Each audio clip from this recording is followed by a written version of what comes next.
In this lesson, we're going to take a look at waltzes. Now, these first bunch of waltzes we're going to look at are pretty straightforward and simple. But if you're not used to playing in 3/4 time, it can be easy to slip into 4/4.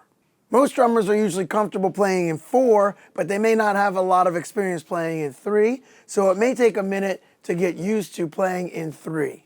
Waltzes do come up a lot on gigs, and that's why I'm presenting them to you. I want you to be ready if someone calls a waltz on a gig. My Drumming Skills to Pay the Bills course has one goal in mind, and that is to make sure that you have the skills to get the gig. Over my 30-year career, I've been asked to play every one of these things that are in this course multiple times. This course comes with playlists that pertain to each skill that you'll be working on, so you can be listening to the masters of each style and genre. You'll also get a checklist, and if there's anything that you don't feel comfortable with yet, work on that. Right now, I'm running a special offer on this course, so don't miss your opportunity to pick up the course at this very special rate. If you want to play with musicians in the real world, you're going to need to have these skills together. So let's jump into the course and let's get to work. When I was coming up and first starting to play gigs before I started touring, I played a lot of Cajun gigs in southern Louisiana, and waltzes came up on these a lot. Waltzes also come up in jazz situations as well. So let's start taking a look at the waltz in its most basic form.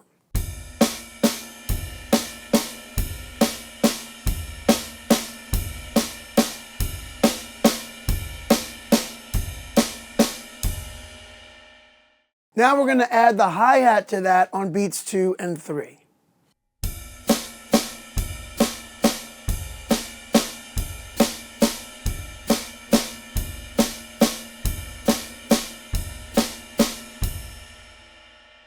Now, those last couple examples are admittedly very straightforward, but if you can't play a simple waltz like this, you're not going to get asked to do many gigs.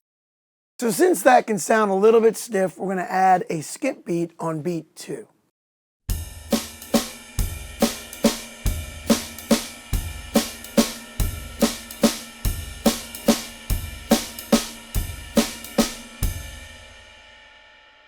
Or you could add a skip beat on beat 3.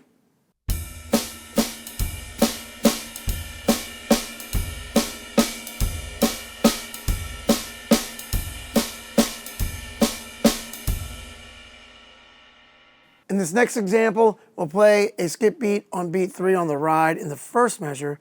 Then in the second measure, we're going to play our skip beat on beat 3 on the snare.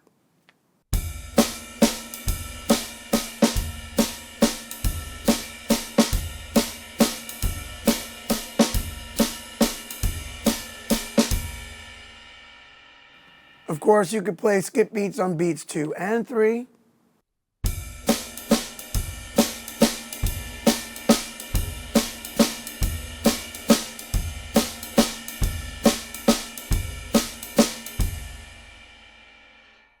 Now we can vary that by putting our skip beat on beat 3 on the snare in measure 2.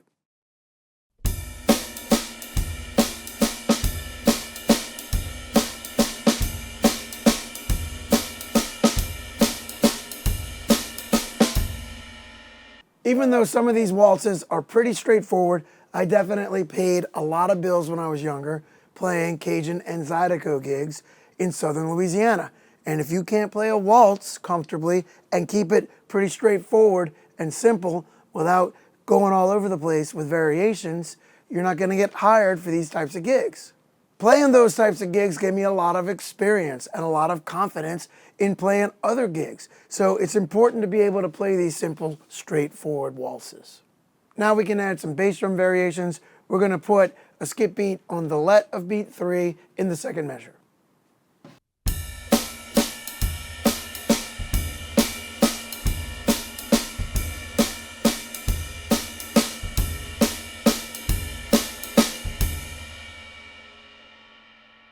Now we'll add that bass drum skip beat in all of the measures.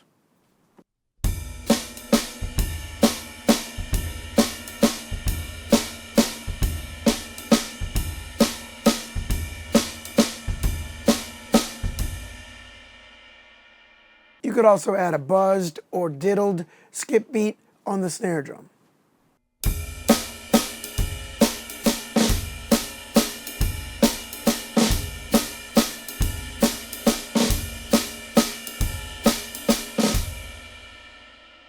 Here are a few more slight variations.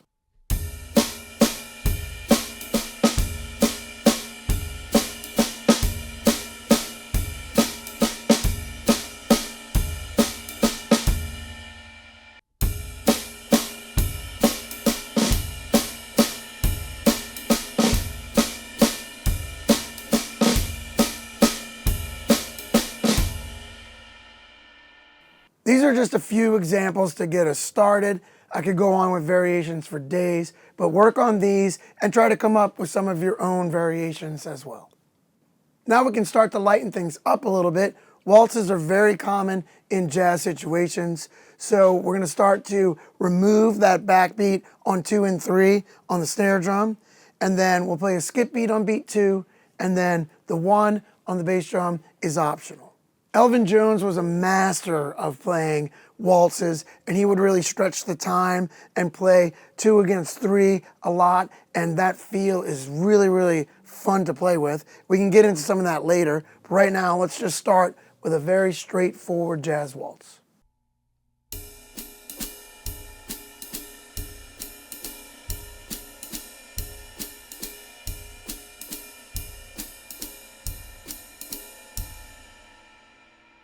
One of my favorite things to do is to reinforce the skip beat on beat 2 with the snare drum, and then this starts to hint at that 2 against 3 feel that I was talking about.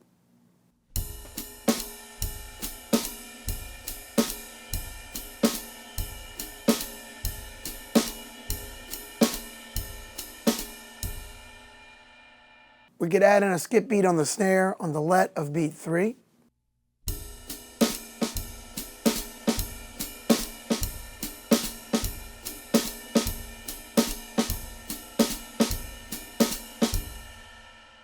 Just to make sure that we can fill in all the upbeats if we need them, let's now play all of the upbeats on the snare.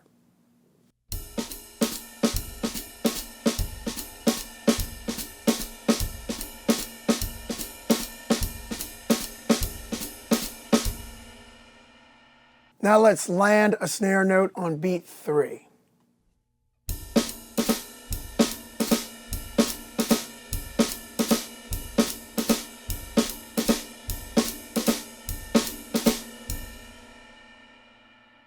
Thank you for tuning in to check out this lesson.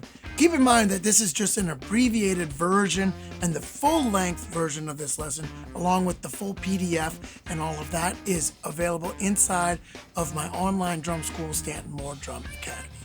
As a member of my academy, you get full access to all of my video lessons, all of my PDFs, all of my courses, and you get direct access to me, where you can ask me questions and interact with me inside the community forum. While I have your attention, hit the like button, subscribe to my YouTube channel, and hit that notification bell so you can be notified when I'm coming out with more lessons and behind the scenes videos.